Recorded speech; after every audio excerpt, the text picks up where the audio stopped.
প্রাণপ্রিয় শিক্ষার্থীরা আসসালামু আলাইকুম। ওয়েলকাম করছি সবাইকে হিসাব বিজ্ঞান প্রথম পত্রের প্রথম চ্যাপ্টার অর্থাৎ হিসাব বিজ্ঞান পরিচিতির 3 নম্বর পর্বে। আজকের পর্বে আমরা তোমাদেরকে হিসাব বিজ্ঞানের অর্থাৎ হিসাব তথ্যের ব্যবহারকারী A to Z ক্লিয়ার করব। তো হিসাব বিজ্ঞানের ব্যবহারকারী হচ্ছে দুইটা, মেনলি তোমরা প্রত্যেকে জানো যে একটা হচ্ছে অভ্যন্তরীণ ব্যবহারকারী এবং আরেকটা হচ্ছে বাহ্যিক ব্যবহারকারী। ক্লিয়ার? তার মানে আমাদেরকে জানতে হবে যে ব্যবহারকারী হচ্ছে দুইটা, এই দুইটা ব্যবহারকারী কাজ কি এবং এরা মূলত কারা, ঠিক আছে? অভ্যন্তরীণ ব্যবহারকারী এবং আরেকটা হচ্ছে বাহ্যিক ব্যবহারকারী। তো আমরা এই দুইটা ব্যবহারকারী সম্পর্কে এখন জানবো। তো দেখো একটু এখানে আলোচনা করি। অভ্যন্তরীণ হিসাব ব্যবহারকারী যারা, এরা মূলত হচ্ছে ব্যবস্থাপকীয় হিসাব বিজ্ঞান, ব্যবস্থাপকীয় হিসাব বিজ্ঞান এবং বাহ্যিক ব্যবহারকারী করা হয় মূলত আর্থিক হিসাব বিজ্ঞানের জন্য, ঠিক আছে? বাহ্যিক ব্যবহারকারীদের আর্থিক হিসাব বিজ্ঞান।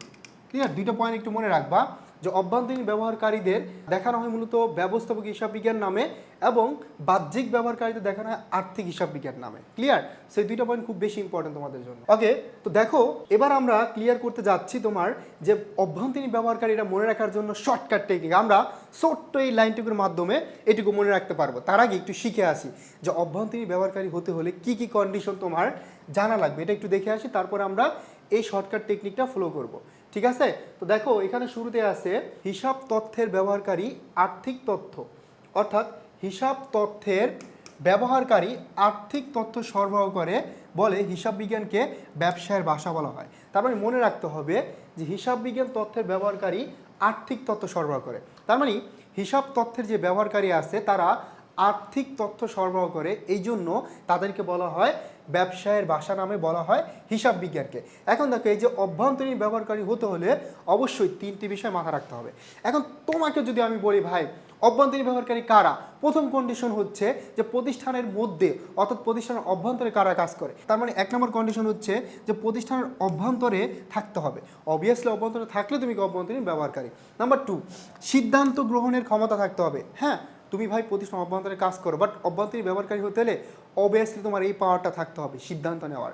নাম্বার 3, বেতনভুক্ত হতে হবে এবং তোমাকে অবভিয়াসলি বেতনভুক্ত হতে হবে। তো এখন দেখো এখানে একটা কনফিউশন ক্লিয়ার করে দেই। তো দেখো কর্মচারী, এই কোশ্চেনটা প্রায় সবার মাথায় ঘুরপাক খায় ভাইয়া, যে কর্মচারী, হ্যাঁ এই যে কর্মচারী সবাই জানে এটা অভ্যন্তরীণ ব্যবহারকারী। এই কোশ্চেনটা সবাই বলে যে ভাই এখানে এটা তো হবে আমার কর্মচারী তো অভ্যন্তরীণ ব্যবহারকারী। হ্যাঁ, কর্মচারী তো একটা প্রতিষ্ঠানের অভ্যন্তরে কাজ করে, তাই না? এই কোশ্চেনটা মাথায় আসতে পারে, সবসময় ঘুরপাক খায়। তো দেখো এই কর্মচারী অভ্যন্তরে কাজ করে, ঠিক আছে, বাট এই কর্মচারী কি কোনো সিদ্ধান্ত নিতে পারে? কর্মচারী কিন্তু ভাই কোনো সিদ্ধান্ত নিতে পারে না। ফর দিস রিজন সে হচ্ছে একজন বাহ্যিক ব্যবহারকারী। এখন আসে আরেকটা পয়েন্ট ইম্পর্টেন্ট, সেটা হচ্ছে এইগুলাতেই কনফিউশন, আর কোথায় কনফিউশন নাই, যে বিনিয়োগকারী, হ্যাঁ, বা শেয়ার হোল্ডার। এই বিনিয়োগকারী বা শেয়ার হোল্ডার এরা প্রতিষ্ঠানের কি অভ্যন্তরীণ নাকি বাহ্যিক ব্যবহারকারী, এই কোশ্চেনটা আসে। এখন দেখো বিনিয়োগকারী প্রতিষ্ঠানের মালিক অথবা শেয়ার হোল্ডার, তারা প্রতিষ্ঠানের মালিক বা তারা কি বেতনভুক্ত কর্মচারী? হ্যাঁ, তারা বেতনভুক্ত না, কিন্তু এই জন্য তারা কি অভ্যন্তরীণ ব্যবহারকারী না, তার মানে বাহ্যিক ব্যবহারকারী। তো আমরা শিখে গেলাম, এই পয়েন্টগুলো মনে রাখলে তুমি অবভিয়াসলি আইডেন্টিফাই করতে পারবা যে কারা অভ্যন্তরীণ এবং কারা বাহ্যিক ব্যবহারকারী। বাট এবার দেখো ছোট্ট একটা ট্রিক্স, এটার মাধ্যমে তুমি শিখতে পারো। ছোট্ট একটা লাইন, সেটা কি, যে মাসুম একাই প্রধান ভান্ডারের অংশ বিক্রি করতে চায়। তার মানে দেখবা যে বর্তমান গ্রাম অঞ্চলে অনেক অনেক অনেক বড় বড় ফ্যামিলি আছে, ধরো 5জন 7জন যদি ছেলে থাকে, অবভিয়াসলি 2-1টা ছেলে একটু বেশি চালাক হয় বা পণ্ডিত হয়। এই পণ্ডিতরা কি চায় যে আমার বাবার সম্পত্তি আমি অন্য কাউরে দিব না, একাই কি করব, ভোগ করব। তার মানে এরকম একজন পণ্ডিত হচ্ছে মাসুম, ও চায় যে ভাইদেরকে দিব না, যে বাবাই হোক আমি কি করব, বাবার সম্পত্তি সব একাই ভোগ করব। ঠিক আছে? তার মানে এটা একটু মনে রাখার জন্য যে মাসুম একাই প্রধান ভান্ডার অংশ কি করতে চায়, বিক্রি করতে চায়। তার মানে সে একাই সব ভোগ করবে। মাসুমের ম দ্বারা বোঝাচ্ছে মানব সম্পদ ব্যবস্থাপক এবং মহাব্যবস্থাপক, এরা হচ্ছেন কি অভ্যন্তরীণ ব্যবহারকারী। ক্লিয়ার? তারপর দেখো আছে সুতো দ্বারা বোঝায় সুপারভাইজারগণ, অথবা এটার আরেকটা নাম কি পরিদর্শকগণ। তার মানে সুপারভাইজার যা, পরিদর্শক কি তাই।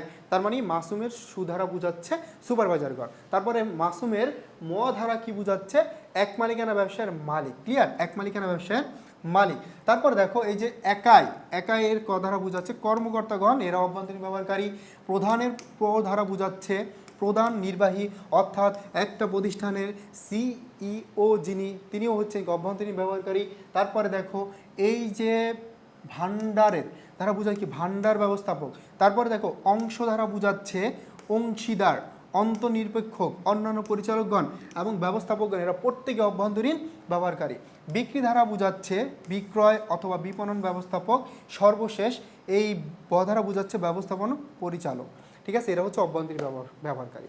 এবং যেখানে তোমাদের কনফিউশন হয় মূলত কর্মচারী এবং বিনিয়োগকারী নিয়ে, সেটা কিন্তু আমরা একদম সুন্দর করে ক্লিয়ার করছি।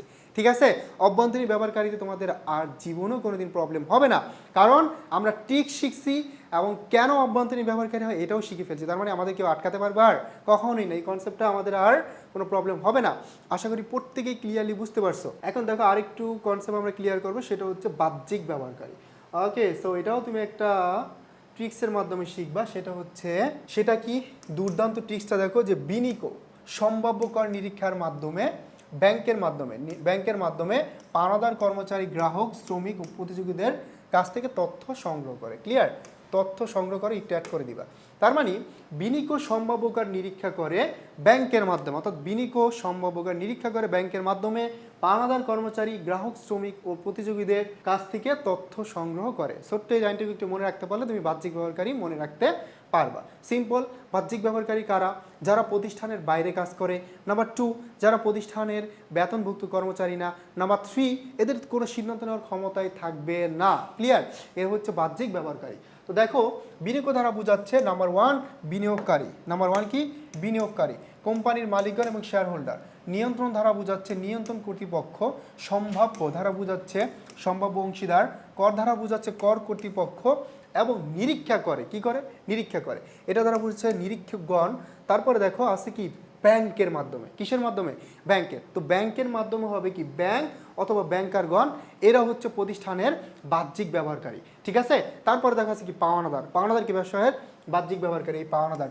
তারপর কর্মচারী আছে, এরাও কি ব্যবসার বাহ্যিক ব্যবহারকারী। সর্বশেষ দেখো প্রতিযোগীদের, তার মানে প্রতিযোগিতাগণ যারা আছে এরাও কি বাহ্যিক ব্যবহারকারী।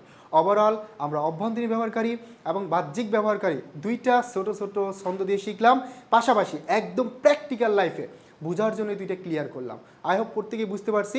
সো আমাদের পেড কোর্সে ভর্তি হতে দ্রুত কল করো এই নাম্বারে 01810103012, অর্থাৎ আমাদের বর্তমানে অ্যাডমিশন এবং একাডেমিক কোর্স রানিং আছে, তোমরা ভর্তি হয়ে যেতে পারো এই কোর্সটিতে। এবং আমরা যে ধারাবাহিকভাবে পর্বগুলো দিচ্ছি একদম শুরু থেকে প্রত্যেকটা পর্ব দেখবা, তাহলে ইনশাল্লাহ প্রতিটা চ্যাপ্টারই তুমি বস হয়ে যাবে। দেখা হচ্ছে নেক্সট পর্বে।